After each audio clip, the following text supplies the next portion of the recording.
হ্যাঁ বন্ধুরা, তোমাদের সঙ্গে একটা মনের কথা কইতে আইলাম। আমি হলাম গিয়া বাঙাল, আমার কর মশাই হইল গিয়া ঘটি। রান্নার তো বিস্তার ফারাক। বিয়ার পর মই পড়িলাম এক সমস্যায়।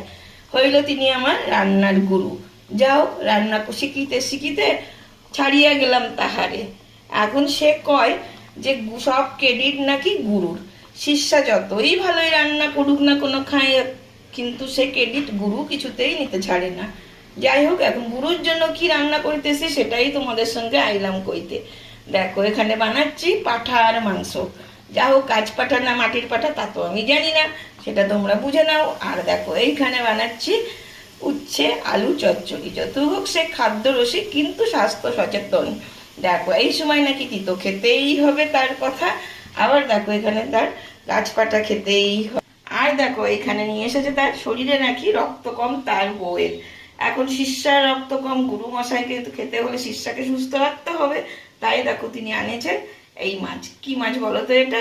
দেখো, এটা বেগুন দিয়ে বানালাম।